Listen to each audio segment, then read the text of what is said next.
Hello friends, welcome back to my channel, TechGetter Official. Today I'm going to show you how to get Windows 11 version 25H2.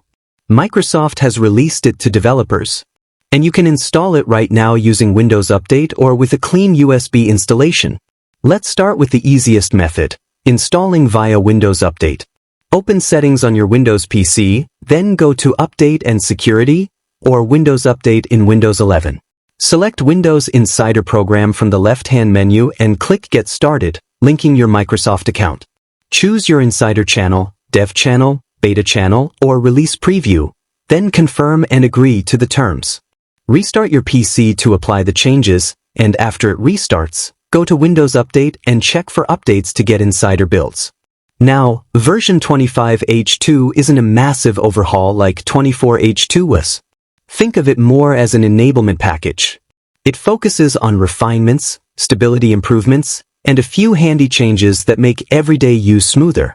One cool new addition, if you're running Windows 11 Pro, is the ability to remove unwanted Microsoft Store apps without any extra tools. To try it out, just search for Edit Group Policy, then go to Administrative Templates. Windows Components App Package Deployment.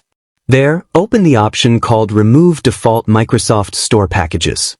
From the system, set it to Enabled, choose the apps you want gone, and apply. Simple as that. If you prefer a completely fresh start, you can do a clean install by downloading the ISO file. I recommend using uupdump.net. Head there, select the developer channel, pick the latest Windows 11 25H2 build for your device. Choose your edition and language, check the box for Include Updates, and download the zip package.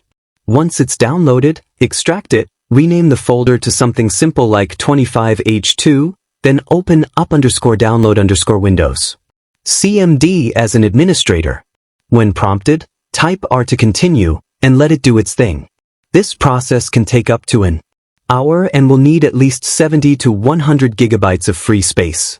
When it's finished, you'll find your ISO file right there in the same folder. With that ISO, we can now make a bootable USB.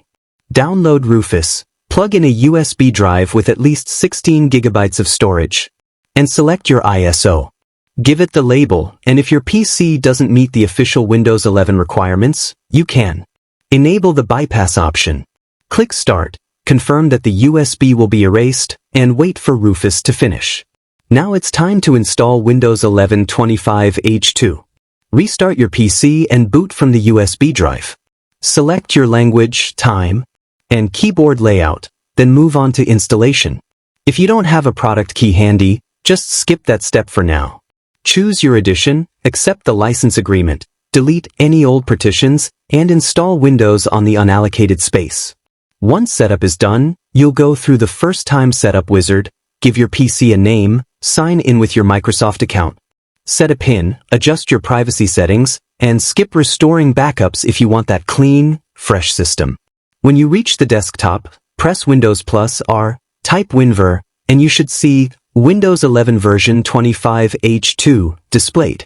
From here, run Windows Update to get the latest patches, check Device Manager for any missing drivers, and start reinstalling your apps and restoring your files. And that's it. You're now running Windows 11 25H2 ahead of everyone else. It's a smaller update compared to 24H2, but it's smoother. That's it for today. If this video was helpful, leave a comment. Thanks for watching. Don't forget to like, share, and subscribe to TechGetter Official.